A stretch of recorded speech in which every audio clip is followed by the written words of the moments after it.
Hello student, जो हम आज बात करने वाले हैं वर्कशीट नंबर 60 करेंगे हम। इसमें 1 दिसंबर की आपकी वर्कशीट है और ये आपकी बच्चों सोशल साइंस की वर्कशीट है और यहाँ पे राजनीति विज्ञान नहीं आएगा। यहाँ आपकी जो अर्थशास्त्र की पुस्तक है उसका हम चैप्टर नंबर फर्स्ट इसमें कर रहे हैं, चैप्टर नंबर 1 कर रहे हैं, जिसका जो आपका नेम है इसका है विकास। तो यहाँ पे मिस्टेक है वर्कशीट में, तो इसे अर्थशास्त्र लिख लीजिए आप। और आपका चैप्टर नंबर 1 है जो हम इसके रिवीजन वर्क कर रहे हैं वो इसमें देखेंगे। तो आज इसी में बच्चों कुछ आपके 10 क्वेश्चंस दिए हुए हैं, तो आप वीडियो पे अगर अभी बने रहें तो आप जल्दी से सबसे पहले चैनल को सब्सक्राइब कर लें, लाइक कर लें और वीडियो को शेयर भी करें। और फटाफट अपनी नोटबुक निकाल लें 10th क्लास की सोशल साइंस की अर्थशास्त्र यानी कि इकोनॉमिक्स की जो आपकी नोटबुक है उसे निकालेंगे। और इसमें जो आपके क्वेश्चन दिए हैं 10 क्वेश्चन ये दिए हैं, बाकी पैराग्राफ बेस 5 क्वेश्चन है, टोटल 15 क्वेश्चन हमें करने हैं। तो साथ के साथ इसे नोट करते जाएंगे तो ज़्यादा आपके लिए बेस्ट होगा, आपका टाइम बचेगा। आपके जो है बाकी आपके अगर भाई बहन भी ऑनलाइन पढ़ाई कर रहे हैं तो उनके लिए भी एक स्पेस के टाइम बच जाएगा। तो आप साथ के साथ इसे नोट करें। ओके, और तो आइए हम स्टार्ट करते हैं। आपके क्वेश्चन देखो, ये 1 2 3 4 एंड 10 क्वेश्चन आपके ये हैं। उसके बाद आपके स्रोत आधारित यानी कि अनुच्छेद दिए हुए हैं, इसमें आपके 4 क्वेश्चन है, टोटल आपके 14 क्वेश्चन है। तो आइए हम इसे स्टार्ट करते हैं, डायरेक्ट हम इसके आंसर्स पे चलते हैं। तो आपको डायरेक्ट यहाँ सॉल्यूशन दिया जा रहा है क्योंकि इसमें आपको क्वेश्चन ही करने हैं। तो आपका फर्स्ट है, विभिन्न बस्तियों के विकास की धारणाएं अलग अलग क्यों होती हैं, व्याख्या कीजिए। तो आप इसे नोट कर सकते हैं, फर्स्ट, सेकंड और थर्ड। ये नहीं आएगा। हर व्यक्ति के लिए विकास की धारणा अलग अलग होती है क्योंकि उनकी परिस्थितियां अलग अलग होती हैं। नेक्स्ट है, हर व्यक्ति की आवश्यकता अलग अलग होती है, हर व्यक्ति की क्षमताएं या दृष्टिकोण भी अलग अलग हो सकता है। तो फटाफट हम इसे फिनिश करेंगे। विश्व बैंक द्वारा उपयोग किए गए विकास के मापदंड में यूएनडीपी द्वारा उपयोग किए गए विकास के मापदंड किस प्रकार भिन्न है। तो विश्व का मापदंड विश्व बैंक के विभिन्न देशों की तुलना में औसत आय के आधार पर करता है। तो इसके गुण और हमें अवगुण देखने हैं, तो आप इसे जल्दी से नोट कर लें, वीडियो पॉज करके नोट कर लें। क्वेश्चन नंबर हम सेकंड की तरफ चलते हैं। तो आपका ये क्वेश्चन नंबर पूरा सेकंड है, आप देख सकते हो, काफ़ी लॉन्ग क्वेश्चन है ये और बहुत इंपॉर्टेंट है। ये क्वेश्चन आपका बहुत मोस्ट इंपॉर्टेंट है। तो देख सकते हो, विश्व बैंक का मापदंड विश्व बैंक के विभिन्न देशों की तुलना में औसत आय के आधार पर ज़्यादा है। तो गुण इसके हैं, औसत आय की गणना करना, तुलना करना आसान है, समझना आसान है। इसमें कमियां हैं, इसमें हर व्यक्ति की आय का पता नहीं चल पाता, जो कि बिल्कुल ट्रू है। इसमें आय के केवल आय के आधार पर ही तुलना की जाती है, तो ये इतना खास नहीं है। तो यूएनडीपी का अगर हम देखें, यूएनडीपी विश्व के विभिन्न देशों में तुलना आय, ये आपका आय है, शिक्षा तथा स्वास्थ्य की स्तर पर करता है। नेक्स्ट इसमें जो आपका है, दोनों में से यूएनडीपी का तरीका ज़्यादा बेहतर है क्योंकि इसमें आय के साथ साथ शिक्षा और स्वास्थ्य को भी ध्यान में रखा जाता है। तो इस तरीके से बच्चों क्वेश्चन अगर आप अटेम्प्ट करते हो सीबीएसई बोर्ड में तो काफ़ी आपको अच्छे मार्क्स दिए जाते हैं क्योंकि क्वेश्चन लिखने का काफ़ी अच्छा वे होना चाहिए। तो अब चलते हैं अब इसका आपके आंसर नंबर जो आपका थर्ड है इसकी तरफ। आर्थिक विकास के लिए साक्षरता क्यों आवश्यक है। तो इसमें जो आपका आंसर है इसे नोट करो साथ के साथ। आर्थिक विकास के लिए साक्षरता आवश्यक है। साक्षरता के कारण हम मानव संसाधन का बेहतर उपयोग कर पाते हैं। साक्षरता के परिणाम स्वरूप रोजगार के अवसरों में बढ़ोतरी होती है। साक्षरता के परिणाम स्वरूप आय में बढ़ोतरी होती है तथा गरीबी में कमी होती है। साक्षर व्यक्ति जागरूकता के कारण शिक्षा में बेहतर योगदान दे पाता है। ओके, इसके बाद हम चलते हैं क्वेश्चन नंबर आपके फोर्थ की तरफ। तो क्वेश्चन नंबर बच्चों जो आपका फोर्थ है, आपकी जेब में मौजूद धन उन सभी वस्तुओं सेवाओं को नहीं खरीद सकता जिनकी आपको बेहतर जीवन जीने की आवश्यकता हो सकती है। क्या कथन सत्य है, तो स्पष्ट कीजिए। तो आइए हम इसे देखते हैं। तो इसमें यही है कि यह सत्य है, इसका उत्तर है आपका क्वेश्चन नंबर फोर्थ का उत्तर है यह सत्य है कि हम धन से उन सभी वस्तु सेवाओं को नहीं खरीद सकते हैं जिनसे हमारा जीवन बेहतर बनता है। जैसे कि हमारे बेहतर जीवन के लिए शिक्षा, स्वास्थ्य सुधार, समानता, स्वच्छ पर्यावरण भी बेहद आवश्यक है। लेकिन केवल जेब में पैसा होने से इन सुविधाओं की गारंटी नहीं होती। अगर पर्यावरण प्रदूषित है तो अमीर गरीब सबको प्रभावित करेगा। अगर कोई महामारी फैलती है तो वह भी सबको प्रभावित करेगी, जैसे कोविड-19। तो कोविड-19 का यही एग्जाम्पल है कि ये अमीरों में सबसे पहले देखने को मिला, फिर धीरे धीरे करके गरीबियों तक पहुंचा है, तो किसी को भी नहीं बख्शा है। तो यानी कोई भी महामारी आएगी तो सबको इफेक्ट करेगी, तो सबको ही मिलकर पर्यावरण के प्रति अपनी जिम्मेदारी निभानी चाहिए। अगर समाज में सुरक्षा की कमी है तो इससे भी सभी प्रभावित होंगे।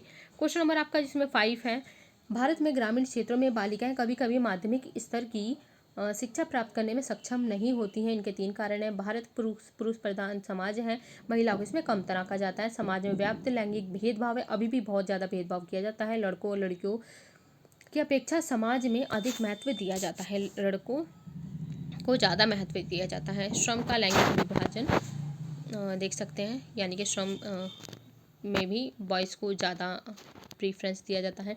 देश के विकास के लिए बेहतर सार्वजनिक सुविधाओं को क्यों आवश्यक है? सुविधाएं क्यों आवश्यक है? यहाँ पे आएगा सुविधाएं। किन्हीं 4 सार्वजनिक सुविधाओं की व्याख्या करनी है।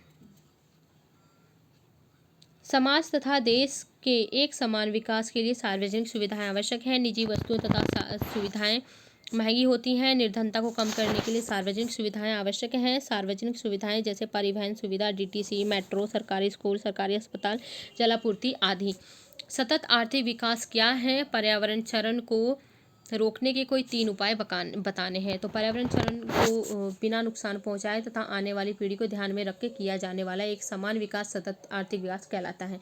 अधिक से अधिक वृक्ष लगाने चाहिए। नवीकरणीय संसाधनों का प्रयोग करना चाहिए। पर्यावरण प्रदूषण को कम करने के लिए सार्वजनिक वाहनों का प्रयोग करना चाहिए। ओके, तो आई थिंक आपको ये क्वेश्चन अच्छे लग रहे होंगे, तो वीडियो को जल्दी से आप लाइक कर दें, कमेंट करके बताएं कि कैसी लग रही है। पर्यावरण क्षरण के परिणाम और राष्ट्रीय और राज्य की सीमाओं का सम्मान नहीं करते, यह कथन किस प्रकार न्याय संगत है? यानी कि जो पर्यावरण क्षरण हो रहा है बच्चों, तो वो राज्य की सीमा क्या देखेंगे?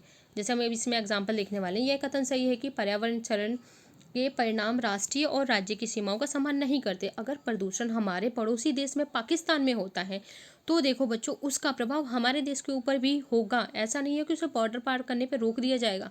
जैसे एग्जाम्पल फॉर, जब पंजाब, हरियाणा, उत्तर प्रदेश में पराली यानी कि पराली कृषि अवशेष, जैसे आपकी गेहूँ काटने के बाद जो अवशेष बच जाता है, वो सारी की सारी चीज़ें जो धान की कटाई के बाद बच जाए, तो उसको क्या कर देते हैं, खेत वाले जला देते हैं।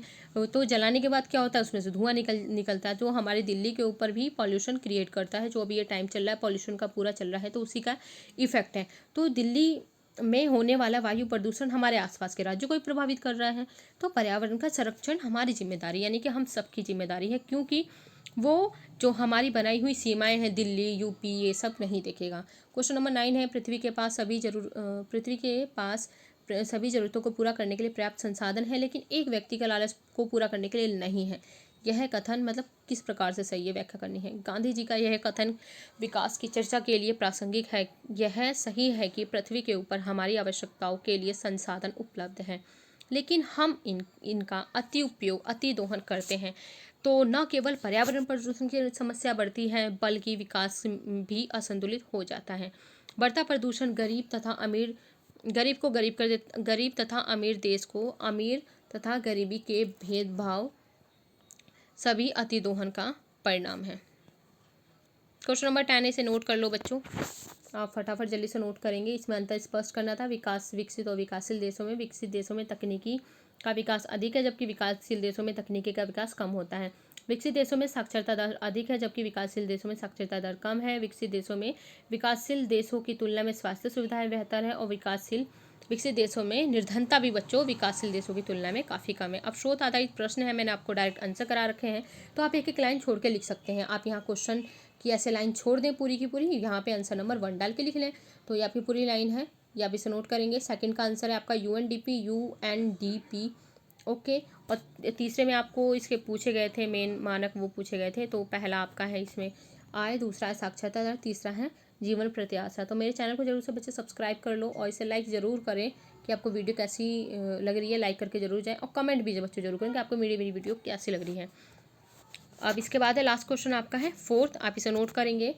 और थैंक यू वीडियो देखने के लिए, और चैनल को लाइक, शेयर, सब्सक्राइब जरूर करना बच्चों, ताकि आने वाले टाइम में आपको सारी वीडियोस प्रोवाइड कराई जा सके। 4th क्वेश्चन का आंसर है यहाँ पे, जो आपको इसके बारे में लिखना था, अलग से छोटा सा अनुच्छेद आपको लिखना था अपने लैंग्वेज में, तो ये पूरा आप इसे नोट कर लें। और थैंक यू वीडियो देखने के लिए।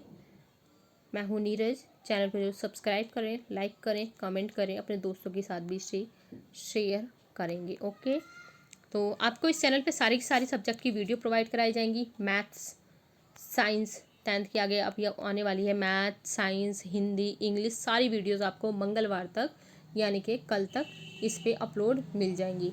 ओके, तो मिलते हैं नेक्स्ट वीडियो में नेक्स्ट वर्कशीट के साथ। तब तक के लिए गुड बाय, अपना ध्यान रखें।